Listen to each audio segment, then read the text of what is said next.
Baik, salam sejahtera dan selamat pagi anda bersama saya Hafizi Rosli dan juga Hafizi Azaman, dan pastinya dalam 8.30 pagi awal ni pagi pada jam ni kita nak bawakan satu kupasan yang amat menarik sekali, iaitu mengenai pelancongan warisan, di mana kita akan melihat kepada Pulau Bidong itu sendiri, di mana Pulau Bidong ini merupakan salah satu pulau yang terdapat di Terengganu, dikelilingi oleh Laut Cina Selatan, dan keindahan pulau yang memukau dengan air yang jernih, pasir pantai yang bersih menjadi tarikan pencinta alam semula, jadi termasuk untuk mereka melakukan aktiviti selam scuba. Namun sedarkah anda, sebenarnya terdapat sejarah Pulau Bidong yang tercatat sejak beberapa puluh tahun yang lalu. Sejak 1978 hingga 1991, lokasi yang tidak berpenghuni itu menjadi tumpuan dunia apabila dijadikan kem sementara bagi pelarian Vietnam berikutan Perang Vietnam meletus sehingga membawa mereka ke sini. Hafizi. Dan pastinya ia juga jadi keunikan, bukan sahaja keindahan alam namun ada sejarah kemanusiaan di pulau tersebut. Dan satu kerjasama dijalankan antara Universiti Teknologi Mara dan UCSI Universiti untuk menonjolkan keunikan pulau ini dan boleh dipromosikan juga sebagai pelancongan warisan. Dan untuk itu kita bersama dua tetamu hari ini, iaitu Dr. Wardatul Hayat Adnan, penyidik koordinator kursus pasca siswa wazah Fakulti Komunikasi dan Pengajian Media FKPM UiTM Shah Alam, dan Muhammad Farizi Jamaluddin, penyidik Ketua Presius Industri dan Komuniti Jabatan Komunikasi Massa Fakulti Sains Sosial dan Liberal UCSI. Assalamualaikum, selamat pagi kepada kedua-dua tetamu kita hari ini. Waalaikumsalam warahmatullahi wabarakatuh. Pertama sekali saya nak tanyakan kepada Dr. Wardah, bagaimana tercetusnya idea untuk melakukan ataupun menghasilkan video dokumentari ini? Okey, baik. Sebenarnya ya, cetusnya idea dan pemerintah kita bermula daripada bawah tempatan, iaitu awam UiTM dan juga swasta di universiti. Jadi kita mulakan dengan satu idea penyelidikan untuk menyentuh, mempromosikan Malaysia sebagai ikon kemanusiaan. Jadi, historical tourism ataupun pelaksanaan sejarah. Trend padanannya antara yang di bawah Fakulti Komunikasi dan Pengajian sama-sama di bawah Fakulti Sains Sosial dan Seni Liberal. Kami memilih lokasi Pulau Bidong di Terengganu ini untuk dijadikan satu topik ataupun pendidikan yang menarik untuk dipromosikan sebagai salah satu tapak sejarah bagi mengangkat Malaysia sebagai ikon kemanusiaan. Right? Jadi melalui inisiatif pendidikan ni, di antara dapatan yang akan kami peroleh nanti akan didokumentarikan dalam bentuk visual berserta dengan inovasi 360. Ya, perjalanan dokumentari ni, ya, ianya dihasilkan daripada perjalanan 4 hari 3 malam kumpulan penyelidik di pulau tersebut. Juga dibantu dengan agensi-agensi lain, terutamanya Perbadanan Muzium Negeri Terengganu, Pelancongan Negeri Terengganu, Dinas Malaysia dan Teks Sistem Pendidikan Berhad. Mereka sama-sama terlibat dalam menjadikan video dokumentasi penyelidikan ini. Dan juga kalau kita lihat apa yang telah pun diperjelaskan oleh doktor sebentar tadi, kita nak menaikkan nama Malaysia ini sebagai sebuah negara yang satu ikon kemanusiaan itu sendiri. Cumanya Encik Farizi, boleh Encik Farizi terangkan, huraikan tujuan dokumentasi ini berbentuk visual ini dihasilkan dan sebenarnya mengapa ianya penting dalam sesuatu penyelidikan itu dilakukan? Okey, terima kasih. Jika kita lihat banyak penyelidikan sebelum ni dihasilkan dan hasilnya adalah berbentuk penulisan jurnal dan juga artikel. Dan di sini kami cuba hasilkan, maksudnya hasil penyelidikan itu bukan sahaja boleh didapati dalam bentuk pembacaan, tapi juga ini boleh dihasilkan dalam bentuk visual, bentuk visual. Dan melalui visual ni kita dapat menunjukkan dalam video tu, nanti kita dapat tunjukkan bukti-bukti penemuan yang didapati oleh penyelidik. Dan melalui penerbitan video juga kita dapat lihat dari segi proses data collection itu sendiri, kita dapat lihat kita dapat menemu bual mereka-mereka yang sebelum ni pernah bekerja di Pulau Bidung. Dan daripada hasil daripada video itu sendiri, kita dapat lihat penemuan-penemuan yang didapati oleh penyelidik lah.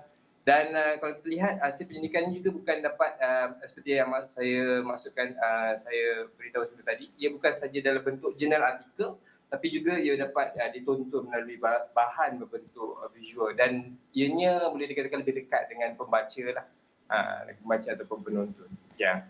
Dan saudara Farizi, tujuan utama penghasilan video ini?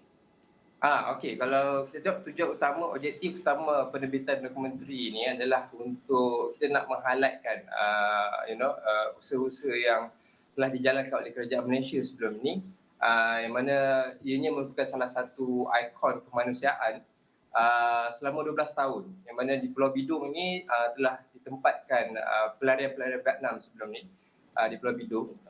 Dia tak panggil pelarian, dia panggil orang hanya Vietnam, orang hanya Vietnam di Pulau Bidung. Dan dia juga dapat menyelahkan kepentingan dan serta memelihara lah bukti subjektif di kamp Vietnam Boat People ni.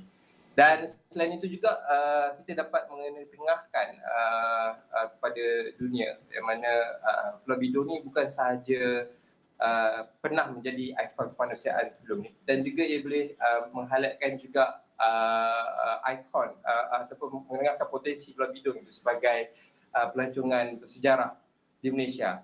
Dan bukan sahaja dokumentari, lihat pendidikan ni dia hasilnya bukan sahaja dalam berbentuk dokumentari, tapi kami cuba hasilkan satu inovasi video berbentuk 360 darjah, yang mana bila kami tim di penyelidik duduk berbincang, dengan adanya 360 video ni, dia akan lebih dekat kepada penonton.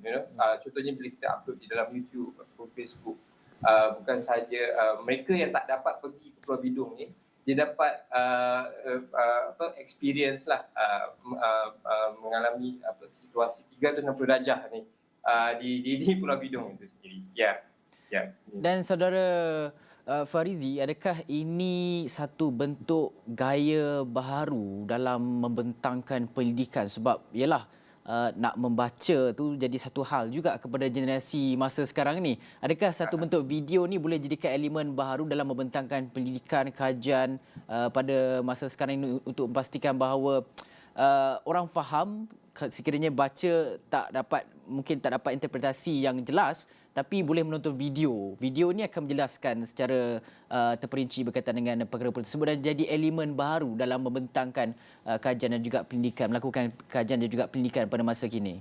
Ya, betul. Jika kita lihat sekarang ni memang betul. Kalau kita lihat kalau kita lihat penulisan artikel, jurnal artikel itu sendiri, ia lebih berbentuk kepada academic writing, penulisan berbentuk akademik. So bila kita tukar dia menjadi satu penerbitan berbentuk video, mungkin dia akan lebih luas dia punya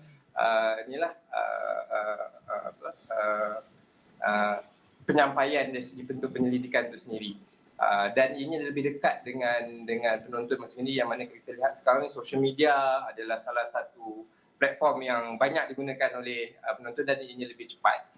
Dan sekarang ni penonton hanya perlu klik dan dia nak dapatkan maklumat berkenaan dengan Pulau Bidung, dan mengenai pendidikan yang telah kami jalankan, dia boleh menonton video dokumentari ini dan dia lebih mudah untuk diterima.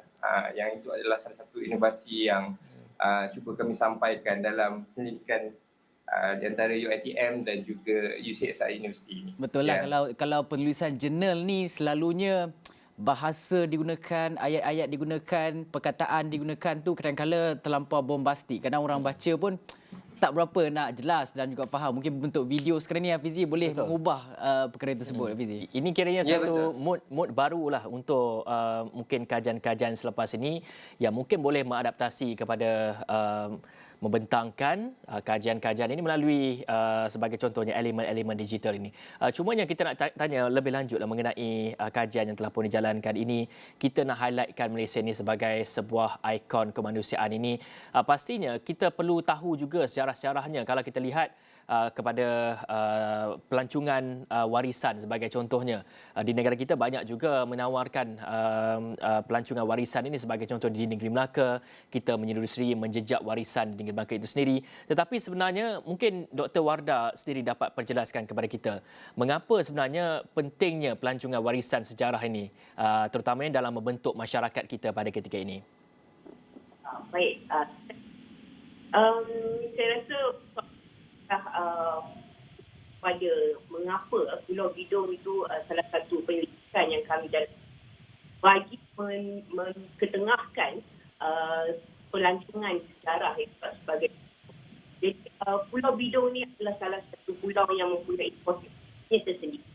Jadi kecantikan yang jadi sejarah tersebut adalah salah satu nilai tambah bagi promosikan pulau tersebut untuk dikaji oleh ketahui oleh terutama generasi-generasi yang muda. Mereka kita cakap pasal sejarah, sekarang bila tanya you minat sejarah tak? Sebab kenapa? Kena membaca. Jadi pembacaan itu melimit mereka atau menghat mereka daripada mendapat info yang pasti. Jadi pentingnya kita ketengahkan pelancongan kisah ni adalah untuk yang pertama membina imej kita sebagai berbangga bahawa ni yang boleh dikatakan sebagai satu ikon yang kita telah buktikan di dalam kes Pulau Bidong tersebut ya. Kalau saya ceritakan sikit sejarah Pulau Bidong tersebut, rentetan daripada peristiwa yang berlaku pada 1975, Kerajaan Demokrasi Vietnam Selatan, sokongan Amerika kalah kepada Kerajaan Komunis Vietnam Utara yang disokong oleh Rusia pada ketika itu. Jadi, rentetan daripada peristiwa tersebut, maka berlakulah kebanjiran orang hanyut Vietnam ini di beberapa negara, di antaranya Malaysia, Singapura, Indonesia ya.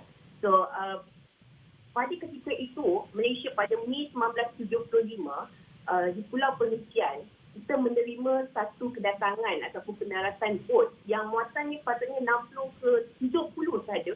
Tetapi pada ketika itu kita menerima ratusan orang dalam kapasiti bot yang sangat sedikit tersebut yang dipenuhi dengan ratusan orang hanyut Vietnam di dalam bot tersebut.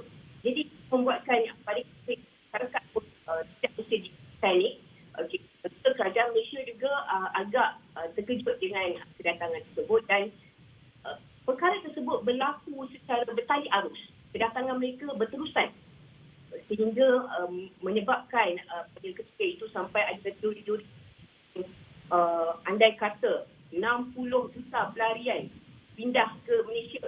Okey, ini menyebabkan kebimbangan. Dan oleh itu pasukan dilaksanakan pada askar rela dan pada reform yang lain membincangkan satu penempatan khas mereka tak ikut, memudahkan mereka untuk tak. Dan itulah mereka membuat keputusan untuk jadikan Pulau Bidong ni sebagai satu pulau bagi penempatan orang hanyut Vietnam. Jadi penempatan tersebut membuatkan satu penempatan yang penuh dengan fasiliti seperti bangunan-bangunan sekolah, lepas tu ada juga hotel ya. Dan ini lengkap. Jadi sesuatu yang patut kita banggakan. Mereka mampu memberi bantuan sebaik itu bagi ratusan pelarian Vietnam, orang hanyut Vietnam di pulau tersebut. Right? Cuma sayangnya, kenapa kita ketengahkan isu ini, ianya kerana setelah pemindahan orang hanyut Vietnam ni ke beberapa negara, buah negara ketiga, jadi bangunan-bangunan ataupun fasiliti yang sedia ada dibiarkan begitu saja dan hingga kini telah pun menyembah bumi. Kita dapat melihat bukti secara lebih jelas. Oleh itu, kalau kita lihat sekarang ni kita dah boleh nampak Kerajaan Negeri Terengganu bersama-sama dengan Muzium Terengganu dan Pelancongan Terengganu sendiri dah mula memainkan untuk memelihara dan memulihara tapak sejarah tersebut. Namun itu dukungan daripada pelbagai agensi masih diperlukan untuk kita pelihara dan pulihara. Kalau kita cakap dan pulihara, dia memang melibatkan kos yang besar, tapi dia perlukan dia secara betul. Dan kalau itu harapannya untuk ketengahkan pelancongan sejarah. Okey, Ya, baik. Kita akan berhenti dulu rehat seketika, kita akan kembali selepas ini.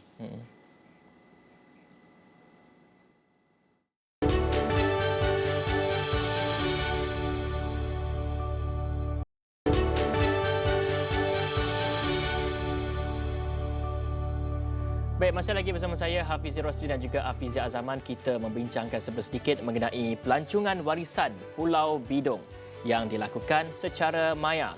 Dan pastinya kita akan terus bersama dengan Dr. Wardatul Hayat Adnan merupakan penyelidik daripada UiTM dan juga Muhammad Farizi Jamaluddin merupakan penyelidik daripada UCSI untuk kita berbincangkan sedikit secara lanjut mengenai inisiatif yang telah pun dijalankan oleh kedua buah universiti ini. Dan saya nak teruskan kepada Encik Farizi terlebih dahulu. Mungkin dapat terangkan kepada kita semua setelah membuat penelitian, membuat kajian di sana, mungkin ada penemuan-penemuan yang dirakamkan sepanjang penyelidikan ini dijalankan. Mungkin dapat kongsikan dengan kita mengenai hasil penyelidikan dan juga penemuan-penemuan ini. Okey, terima kasih. Jika kita lihat hasil daripada penemuan kajian yang telah kami jalankan, yang pertamanya kami mencari responden-responden yang pernah bekerja di Pulau Bidong sebelum ni. Antaranya polis-polis yang pernah bekerja di situ dan sukarelawan yang pernah bekerja di pulau tersebut pada tahun 1970-an hingga tahun 1981. Dan hasil daripada penemuan dan temubuan yang kami jalankan, antara penemuan yang kami terima adalah mereka menceritakan kembali sejarah Pulau Bidong itu sendiri. Antaranya dia menceritakan bagaimana layanan daripada masyarakat tempatan ketika itu bila pelan-pelan ini sampai di perairan Terengganu, dan mereka menceritakan bagaimana kita dapat lihat nelayan-nelayan tempatan ini, dia penduduk tempatan memberi bantuan dari segi bentuk makanan, dan itu antara temubuan yang kami jalankan bersama dengan penduduk tempatan. Dan ada juga kami temubuan dengan mereka-mereka bekerja di Pulau Bidong tersebut.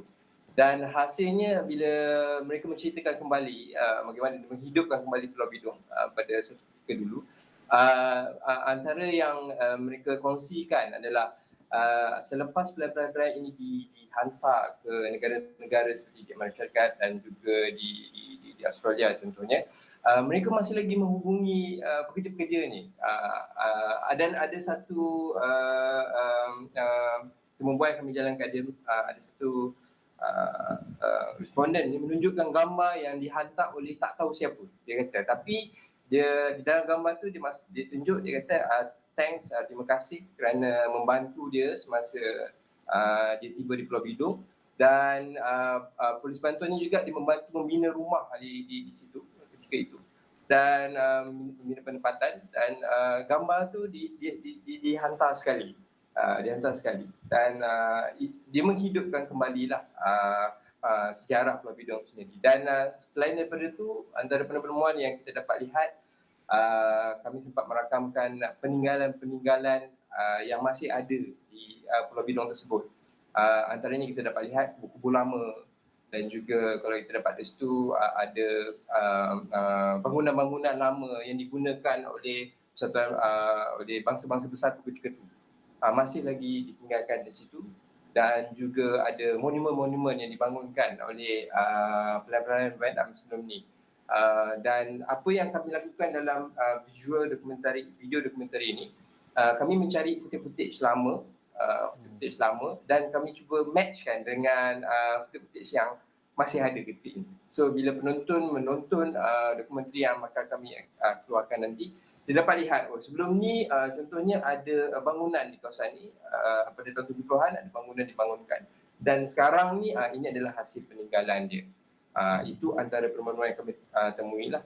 Dan selain daripada itu juga sudah tentu kita nak dalam dokumen ini juga kita nak highlightkan kecantikan dan juga potensi Pulau Bidong itu sendiri sebagai salah satu produk historical tourism lah. Dan kita dapat lihat ada penyidik-penyidik daripada universiti lain juga menjalankan kajian berkenaan dengan coral di kawasan situ.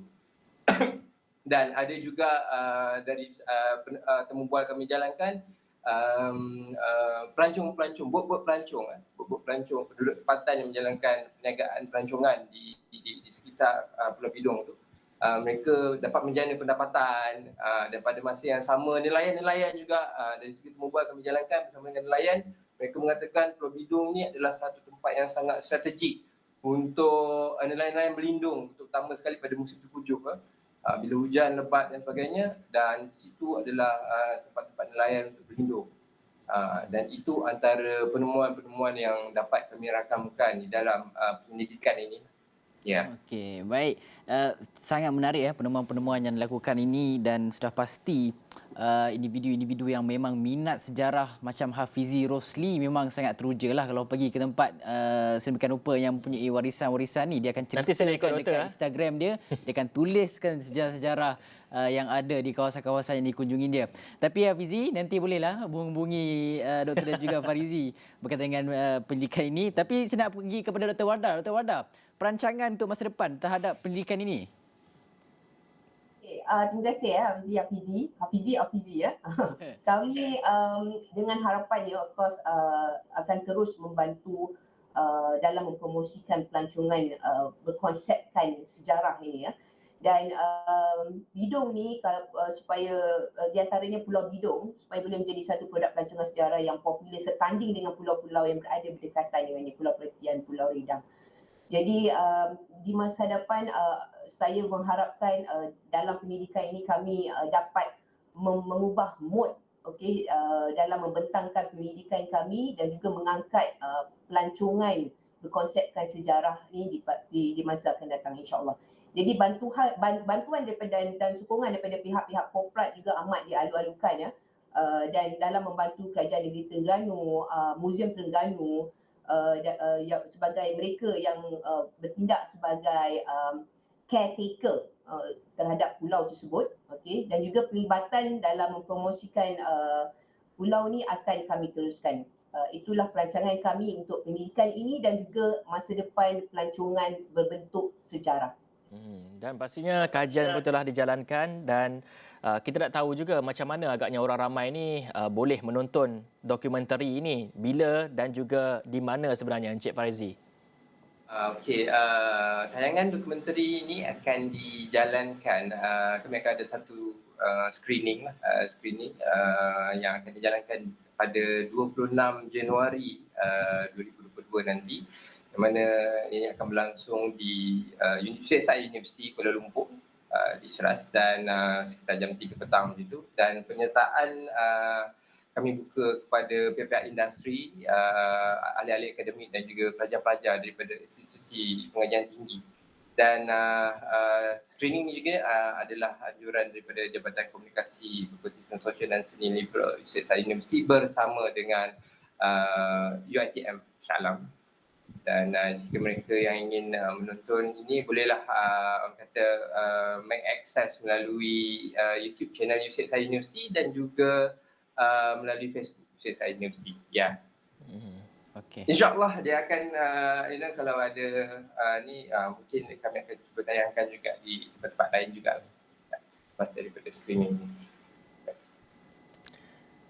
Okey, baik. Terima kasih kepada kedua orang tetamu sebentar tadi iaitu Dr. Wardatul Hayat Adnan, penyelidik daripada UiTM dan juga Muhammad Farizi Jamaluddin, penyelidik daripada UCSI, dan kami berharap semoga perkongsian daripada mereka dan juga perkongsian kami memaparkan mengenai pelancongan warisan Pulau Bidong secara maya ini akan dapat menggilap segala potensi-potensi Pulau Bidong ini sebagai salah satu tempat pelancongan yang boleh kita wawarkan lagi kepada masyarakat dalam negara kita, begitu juga pelancong-pelancong di luar negara. Sekaligus akan meningkatkan lagi pendapatan dari sudut industri pelancongan ini. Dan mungkin itu saja yang sempat kita bawakan dalam Awani Pagi pada jam ini. Saya Hafiz Rosli. Saya Hafiz Azaman. Assalamualaikum. Samjatra.